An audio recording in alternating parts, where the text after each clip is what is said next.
حدیث پاک میں آتا ہے، حدیث قدسی ہے، اللہ پر کیسا بھروسہ رکھنا ہے؟ انا عند ظن عبدی بی، میں اپنے بندے کے گمان کے نزدیک ہوتا ہوں جو مجھ سے رکھے۔ مفتی احمد یار خان نعیمی اس حدیث پاک کے تحت فرماتے ہیں یہاں عبد سے مراد بندہ مومن ہے، یعنی بندہ میرے بارے میں جیسا یقین رکھے گا میں ویسا ہی اس کے ساتھ معاملہ کروں گا۔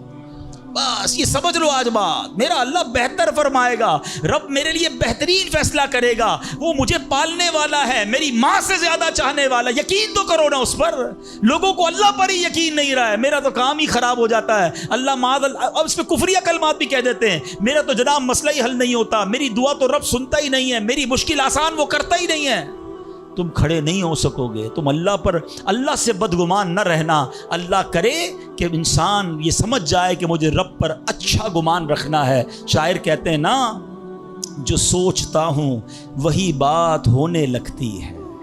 پوچھو پازیٹیو لوگوں سے، ان کے ساتھ پازیٹیو جب سوچتے ہیں پازیٹیو ہونے لگتا ہے۔ جو سوچتا ہوں وہی بات ہونے لگتی ہے، جڑا ہوا ہے زمانہ میرے گمان کے ساتھ۔ اچھا سوچو گے تمہیں اچھا ملے گا۔ اب غور فرمائیے، جب یہ ذہنی بندہ بنا لے یار سچ سے کاروبار نہیں چلتا، تو پھر آپ کو برکت کاروبار میں کیسے ملے گی؟ پہلے ہی آپ نے یقین کر لیا ہے۔ جب یہ ذہن بنا لے کہ نماز کے لیے وقت نکالا تو کام میں نقصان ہو جائے گا، تو پھر کام میں ترقی بھی نہیں ملے گی۔ اب ذہن بنا لیا کہ ترقی کے لیے صرف دنیا کی ڈگریاں کمانی ہیں، تو پھر قرآن کریم کی برکات کہاں سے نصیب ہوں گی؟ جب یہ ذہن بنا لیا کہ آج نیکی کا دور ہی نہیں ہے، کچھ لوگوں کا ذہن بن گیا ہے بھائی جناب کوئی نیکی کا دور نہیں ہے، تو پھر نیکی کی برکت بھی نہیں ملے گی۔ ذہن پازیٹیو رکھیں، ذہن اچھا رکھیں، انشاءاللہ آپ دیکھیں آپ کے ساتھ اچھا ہونا شروع ہو جائے گا۔ میرے پاس وقت کم ہے، ورنہ اس پر تو پوری ریسرچ موجود ہے۔ آپ پازیٹیو سوچتے ہیں تو پازیٹیو انرجیز آپ کی طرف متوجہ ہو جاتی ہیں۔ اب تو سائنس بھی کہتی ہے نیگیٹو سوچتے ہیں تو نیگیٹو انرجیز آپ کی طرف متوجہ ہوتی ہیں، آپ ڈی مورلائز ہونا شروع ہو جاتے ہیں، آپ کے حوصلے ٹوٹنا شروع ہو جاتے ہیں۔ اور جس کو ول پاور کہا جاتا ہے، جس کو اچھا سوچنا کہا جاتا ہے، اگر بندہ یہ کرنا شروع کر دے پھر دیکھیں اس کے کام کیسے بن جاتے ہیں۔ تو اللہ کرے کہ اب یہ بات سمجھ آ جائے کہ ہمیں اپنے رب سے انشاءاللہ یقین حاصل کرنا ہے۔ حضرت خالد بن معدان رحمۃ اللہ تعالی علیہ فرماتے ہیں تعلموا الیقین کما تعلموا القرآن، یعنی یقین کو بھی ایسے ہی سیکھا کرو جیسے قرآن سیکھتے ہو۔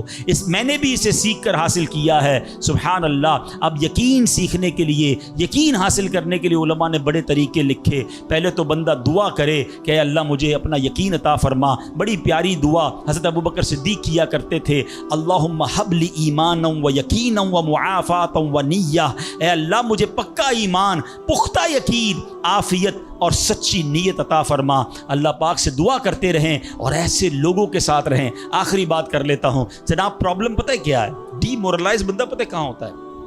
اس کا یقین متزلزل کب ہوتا ہے؟ وہ کیسے شک اور شبے والی لائف میں آ جاتا ہے؟ یہ صحبت سے ملتا ہے۔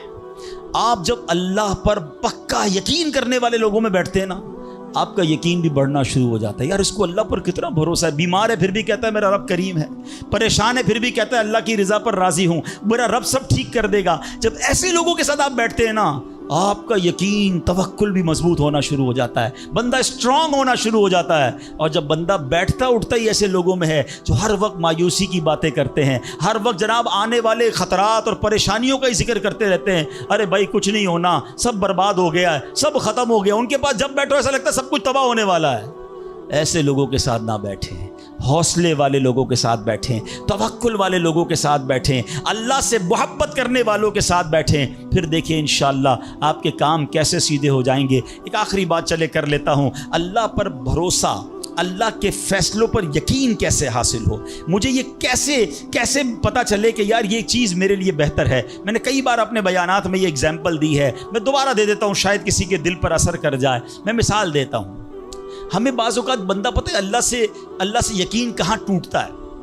جب بندہ دعائیں مانگتا ہے، التجائیں کرتا ہے، بڑی رو کر التجا کرتا ہے، مصیبت میں ہوتا ہے، اس کو کوئی چیز چاہیے ہوتی ہے اور اس کو نہیں ملتی ہے، تو بندہ کہتا ہے رب تو میری سنتا ہی نہیں ہے، اتنی دعائیں کی، مسجد میں جا کے کی، مکے مدینے میں جا کے کی، فلاں بزرگ سے بھی دعا کرے، نہیں ہو رہا میرا کام۔ جب بندے کا کام نہیں ہوتا نا تو اس کو لگتا ہے کہ یار میں اللہ پر کیسے بھروسہ کروں؟ یہاں جا کر شیطان حملہ کرتا ہے۔ اب آئیے اس وسوسے کو کیسے ختم کریں. آپ میں سے کئی ایسے مجھے نظر آ رہے ہیں جو والد ہوں گے یا بڑے بھائی ہوں گے. آپ کا کوئی چھوٹا بیٹا یا چھوٹا بھائی ہو اور بیمار ہو جائے, اس کو بخار ہو جائے, گلا خراب ہو جائے, اور وہ رونے لگے کہ ابو میں نے آئس کریم کھانی ہے, میں نے ٹھنڈا شربت پینا ہے. اچھا بتائیے, آپ اسے ٹھنڈا شربت پلائیں گے؟ ہیں, وہ رو رہا ہے آپ کے سامنے, آئس کریم کھلائیں گے اسے؟ جواب دیجئے. نہیں, وہ رونے دیں گے آپ اس کو. آپ کا ایک دوست برابر میں بیٹھا ہو اور کوئی کہے یار کیسے ظالم ابو ہیں, بچہ رو رہا ہے, دے دینا اسے آئس کریم. تو آپ ایک جواب دیتے ہیں, میں والد ہوں, مجھے پتا ہے اس کو کب کیا دینا ہے. ایسا ہی ہے نا. اب ذرا دل پر ہاتھ رکھ کے میرا جملہ سننا, تم والد ہو, تمہیں پتا ہے بیٹے کو کب کیا دینا ہے. میرے مالک کو نہیں پتا مجھے کب کیا دینا ہے. میں رو رہا ہوں, میں گر گڑا رہا ہوں, میں تڑپ رہا ہوں, وہ نہیں دے رہا. ارے یہی بہتر تھا. ہو سکتا ہے کہ میں جو مانگ رہا ہوں مجھے مل جاتا تو وہ میرے لیے اور برا ہوتا. علماء کہتے ہیں کسی کا امیر ہونا اس کے لیے اچھا ہے, کیونکہ وہ غریب ہوگا تو وہ ایمان سے متزلزل ہو جائے گا. کسی کا غریب ہونا اس کے لیے اچھا ہے, کیونکہ اگر اسے مال دے دیا جائے گا تو اس کا ایمان چلا جائے گا, وہ غلط کاموں میں پڑ جائے گا. کسی کو اولاد دینا اس کے لیے اچھا ہے, اور کسی کو بے اولاد رکھنا اس کے لیے اچھا ہے. ہو سکتا ہے بیٹا ایسا ہونے والا ہو جو بڑا ہو کے باپ کو ہی مار کے گھر سے نکال دے. کیا ہم نے نہیں دیکھے ایسے واقعات؟ ایسی اولاد نہیں دیکھی جو ماں باپ کو قتل کر دیتی ہے؟ لوگ کہتے ہیں اس سے بہتر تو بچہ ہی نہ ہوتا. ارے رب بہتر جانتا ہے مجھے کیوں بیٹا نہیں مل رہا, مجھے کیوں بیٹی نہیں مل رہی, مجھے کیوں اولاد نہیں ہو رہی, مجھے کیوں مال نہیں مل رہا, میں اب تک گھر کیوں نہیں لے سکا. ہو سکتا ہے میرے رب نے اس کے بدلے میرے لیے بہت ساری نعمتیں رکھی ہوں. کاش یہ بات سمجھ آ جائے. مجھے ایک بات بتاؤ نا, میری ماں, آپ کی ماں, دنیا میں سب سے زیادہ ہم سے پیار کون کرتا ہے؟ ہماری ماں کرتی ہے. کبھی ماں ہمارے لیے غلط فیصلہ کر سکتی ہے؟ نہیں کر سکتی. ارے جو ماں میرا اچھا سوچتی ہے, اس ماں کے دل میں جس نے ممتا ڈالی ہے, جو کروڑوں ماؤں سے زیادہ مجھے چاہنے والا ہے, وہ میرے بارے میں کیوں نہ اچھا فیصلہ فرمائے گا. کاش یہ یقین آ جائے کہ جو رب نے کیا ہے وہی بہتر کیا ہے. سبحان اللہ. زندگی کا ایک اصول بنا لو, میرا کام, جب آپ کا کام ہو جائے نا تب بھی کہو اللہ کا شکر ہے, اور جب کام نہ ہو کہو جب بھی اللہ کا شکر ہے. میرے لیے یہی بہتر ہوگا. آپ مزے میں آ جاؤ گے. اللہ سے دوستی کر لو. اے میرے رب, جو تو نے فیصلہ کیا میں اس پر راضی ہوں. آپ کسی ٹینشن میں نہیں رہو گے. ہمارا پرابلم پتہ ہے کیا ہے؟ ڈیفنس کے لوگ جانتے ہیں, کبھی گزرتے ہوں گے نا ڈیفنس کی گلیوں سے, یار یہ پلاٹ بہت اچھا مل رہا تھا, 4 سال پہلے یہ ریٹ تھا, میں لے لیتا, آج تو کتنی پرائس ہو گئی. یار وہ گاڑی 1 مہینہ پہلے لینے والا تھا, نہیں لی, گورنمنٹ نے پرائس بڑھا دی. یار یہ فیکٹری میں پہلے خرید لیتا. اسی ٹینشن میں رہتے ہیں, یہ کر لیتا, وہ کر لیتا. ارے نہیں کیا, نہیں ہوا, وہی میرے لیے بہتر تھا. جو رب نے دیا وہی میرے لیے بہتر ہے. خدا کی قسم, جس دن اللہ پر بھروسہ سیکھ لیا, رب سے دوستی کر لی, رب کے فیصلوں پر اطمینان تمہیں حاصل ہو گیا, زندگی کے بہت سارے غم ختم ہو جائیں گے. جو بھی ہوگا وہ رب کی طرف سے ہے. ارے جب حضرت ابراہیم آگ میں ڈالے جا رہے ہیں, جبریل امین آ کے پوچھتے, بتاؤ اے ابراہیم تمہاری کوئی مدد کر سکتا ہوں, کوئی حاجت ہے؟ فرماتے مجھے کوئی حاجت نہیں. کہا اللہ سے تو کہہ دو کہ رب دیکھ رہا ہے, اس کا دیکھنا میرے مانگنے سے بہتر ہے. ہائے ہائے اللہ, حضرت ابراہیم کے اس یقین کا کوئی ذرہ عطا فرما دے, اس توکل کا کوئی حصہ عطا فرما دے. باتیں تو ہم بڑی بڑی کرتے ہیں, مگر جب سر پہ پڑتی ہے, جب کوئی مشکل آتی ہے, پھر ہمارا یقین ہل جاتا ہے. اللہ مجھے بھی اور آپ کو بھی اپنی سچی محبت عطا فرمائے, سچا یقین عطا فرمائے, سچا بھروسہ عطا فرمائے. اور یقین کریں جس دن رب پر بھروسہ مل گیا, آپ کی مشکل, آپ کی غم کی آگ باغ بننا شروع ہو جائے گی, آپ کی مشکلیں آسان ہونا شروع ہو جائیں گی. حضرت ابو مسلم خولانی رحمۃ اللہ تعالیٰ علیہ, ان کو امت کا حکیم کہا جاتا تھا. بڑے کمال کی شخصیت اور بڑے عقل مند اور دانا تھے. آپ کے دور میں, آپ یمن میں رہتے تھے, اور آپ تابعی بزرگ ہیں. تابعی کس کو کہتے ہیں؟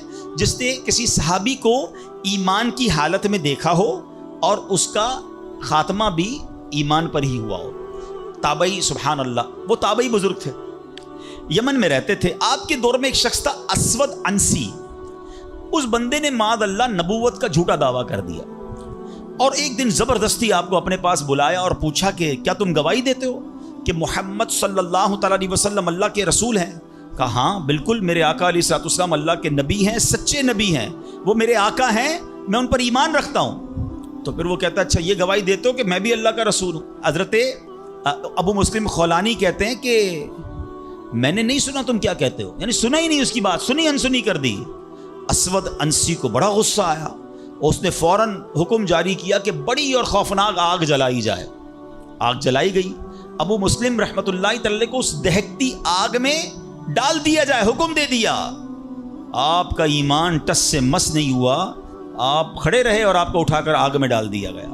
سبحان اللہ، جس رب نے حضرت ابراہیم کے لیے آگ کو ٹھنڈا کیا تھا نا، گلزار کیا تھا، ابو مسلم خولانی رحمۃ اللہ تعالی کے لیے بھی وہ آگ سلامتی والی ہو گئی، بالکل صحیح سلامت آگ سے باہر آ گئے۔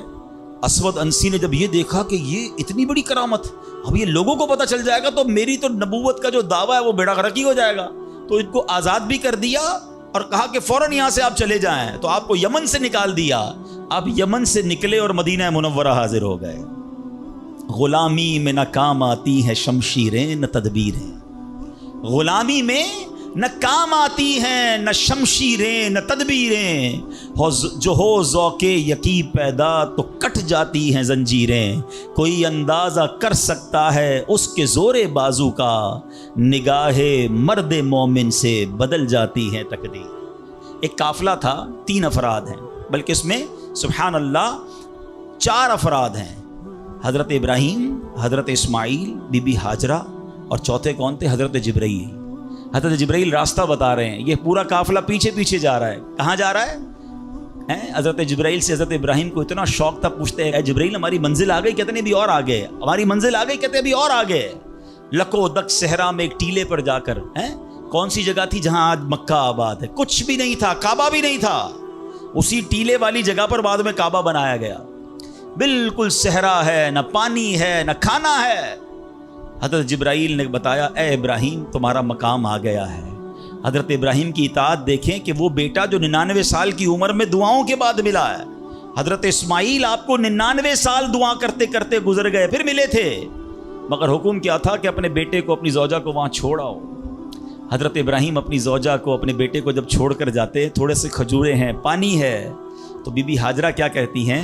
3 بار کہا کہ ابراہیم کس کے سہارے چھوڑے جا رہے ہیں، کس کے سہارے چھوڑے جا رہے ہیں؟ حضرت ابراہیم نے جواب نہیں دیا، تو آخر میں کہتی ہیں اللہ امرک بہذا، اے اللہ کے نبی، کیا اللہ پاک نے آپ کو اس کا حکم دیا ہے؟ آپ نے کہا مجھے رب نے حکم دیا ہے۔ اب یقین دیکھیں اس خاتون کا، اس ماں کا یقین دیکھیں جس کا چھوٹا بچہ ساتھ ہے، دودھ پیتا بچہ ساتھ ہے، نہ کوئی انسان نہ پرندہ۔ مگر جب حضرت ابراہیم نے کہا نا کہ ہاں رب کا حکم ہے، تو کیا کہا؟ اے اللہ پاک کے نبی، اگر یہ اللہ پاک کا حکم ہے تو پھر آپ خیر سے جائیں، اللہ ہمیں ضائع نہیں کرے گا۔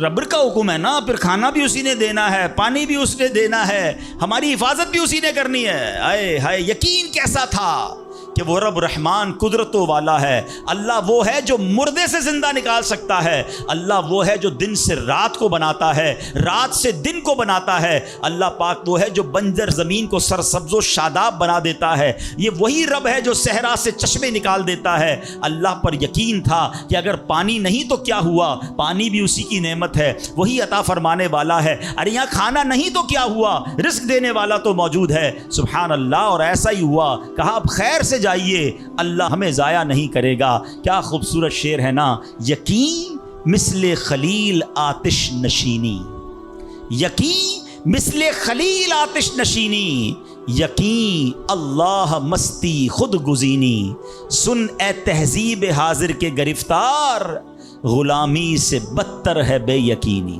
کیا ترجمہ ہوا اس کا معنی کیا ہوا؟ یقین کیا ہے؟ حضرت ابراہیم کی طرح بے خطر، بغیر ڈرے آگ میں کود جانے کا نام یقین ہے۔ یقین کیا ہے؟ محبت الہی میں غرق ہو جانا اور اپنے آپ کی اصلاح میں لگ جانا یقین ہے۔ اے دور حاضر کی تہذیب کے دیوانوں، بے یقینی جو ہے وہ غلامی سے بھی بری چیز ہے۔